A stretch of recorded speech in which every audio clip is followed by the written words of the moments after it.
지난 7월 10일 대한민국 국군의 아버지 백선엽 장군께서 만 99세의 나이로 별세하셨습니다. 백선엽 장군은 기적같은 활약으로 적화 멸망에 빠져있는 조국을 몇 번이나 구해낸 역사의 영웅입니다. 대한민국이 위기에 빠질 때마다 목숨을 내걸고 불굴의 의지로 최전선에서 싸운 분이죠. 미국에서 아직까지도 존경심을 담아 깍듯하게 대해왔을 정도입니다. 역대 주한미군 사령관들은 이 취임사를 시작할 때 한국전쟁의 영웅이신 백선엽 장군님이라고 부르는 게 전통이라고 하죠. 미군 장성 진급자들과 미 국방부 직원들도 방한을 하면 백선엽 장군을 만나는 게 필수 코스라고 합니다. 우수병사에게 주는 백선엽상도 있습니다. 미국은 백선엽 장군을 위대한 영웅이자 살아있는 전설, 리빙 레전드로 대우해왔습니다. 6.25 때의 어마어마한 활약 때문인데요. 그 중에서도 손꼽히는 업적이 6.25 전쟁 최대의 격전지 다부동 전투에서의 대승리였습니다. 북한의 기습남침으로 전쟁이 발발하고 1개월여 만에 북한 인민군은 낙동강 유역까지 도달했습니다. 북해군은 이 낙동강 방어선을 넘어서 대구와 부산을 점령하기 위해서 총공세를 펼쳤죠. 이 방어선이 무너지면 신생 자유민주국가 대한민국의 운명도 여기서 끝이었습니다. 국군과 미군은 이 전선을 사수하기 위해서 목숨을 건 총력 방어전을 펼쳤죠. 이렇게 8월 1일부터 인천 상륙작전이 있었던 50년 9월 15일까지 이어졌던 이 결사의 전투를 낙동강 방어선 전투라고 합니다. 그리고 가장 치열한 전투가 칠곡 다부동 전선에서 펼쳐집니다. 당시 백선엽 사단장이 이끌던 국군 1사단은 칠곡을 중심으로 방어를 맡았는데요. 당시 국군은 보급로가 원활하지 않은 상태에서 열악한 환경 속에 고전하고 있었습니다.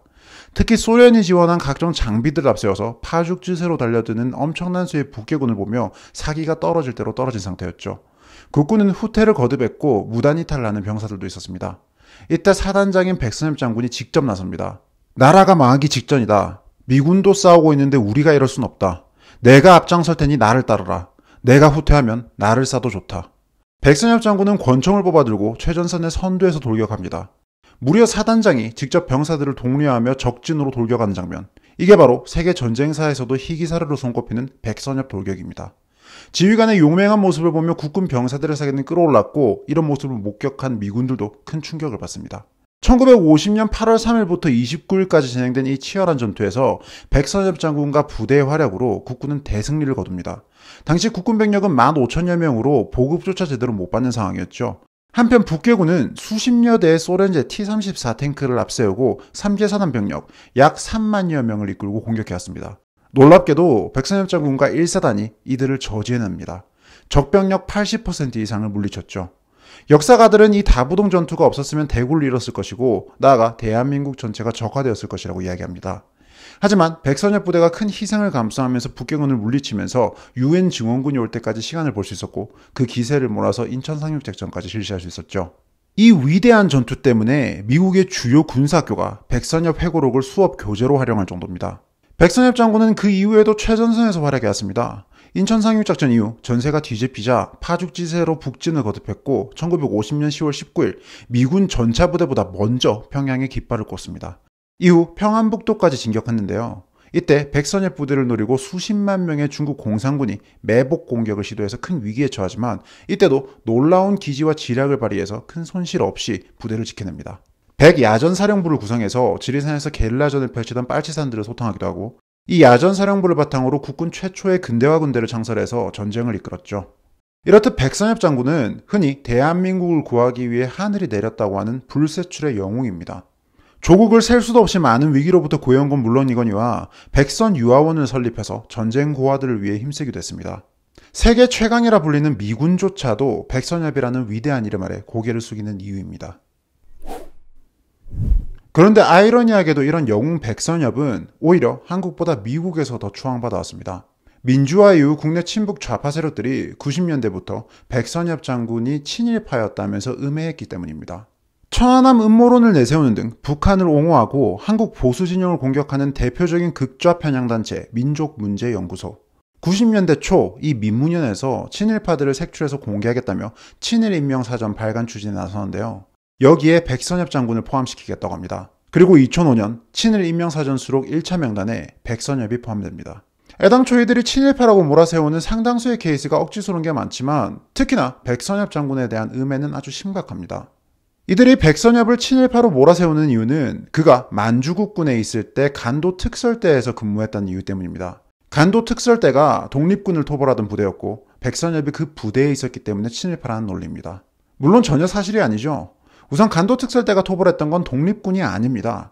1930년대 만주 지역에서 활동하던 공산주의 계열의 항일 게릴라들과 맞서 싸우기 위해서 간도특설대가 만들어졌었습니다.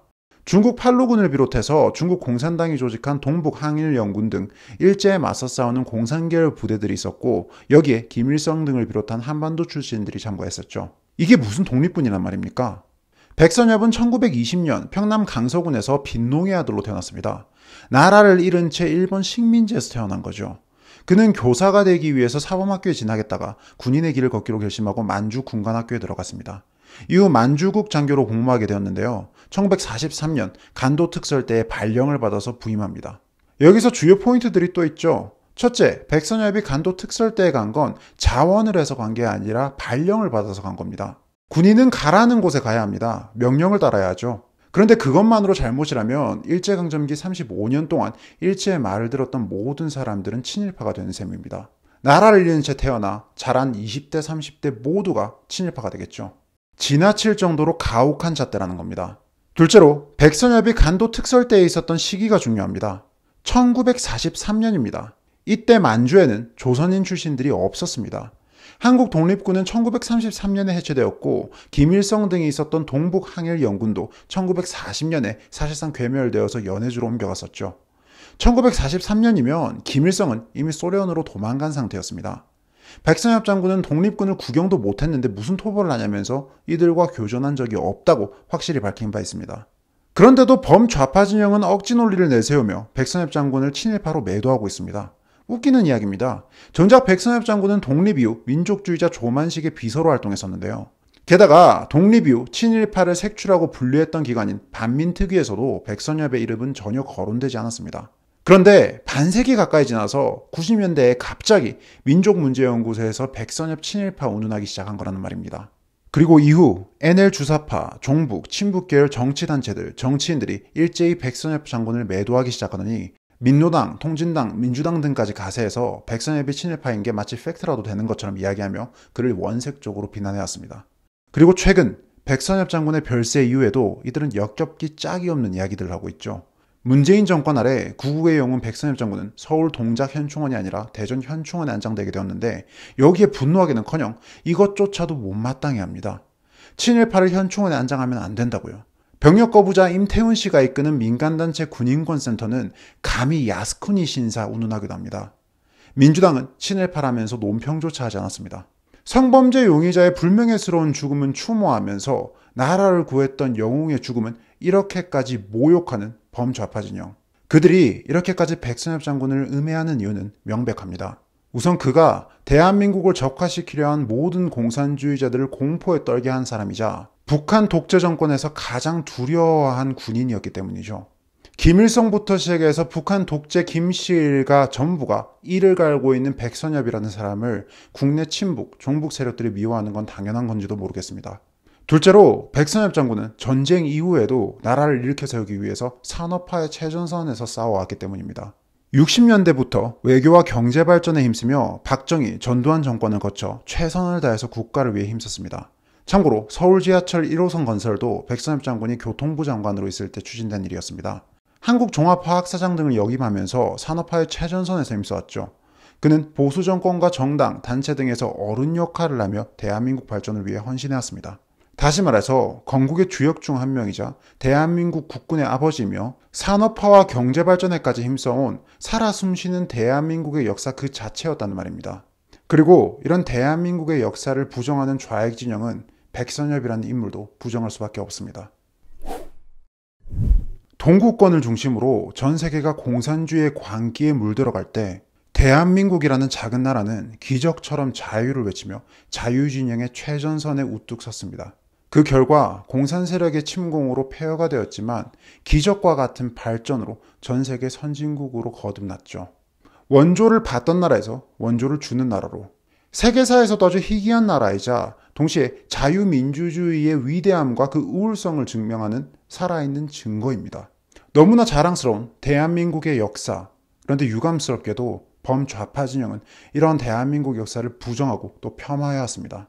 대한민국은 태어났으면 안 됐을 나라, 친일파들이 세운 나라, 독재자들의 나라 이런 식으로 매도하며 거꾸로 북한 독재 정권은 옹호하는 운동권식 사이비사관, 7, 80년대부터 유행했죠. 이들은 그 비뚤어진 사상으로 대한민국을 물들여왔습니다. 그 결과 우리는 이렇게 일생을 나라를 위해 바친 위대한 영웅조차도 홀대하게 되었습니다.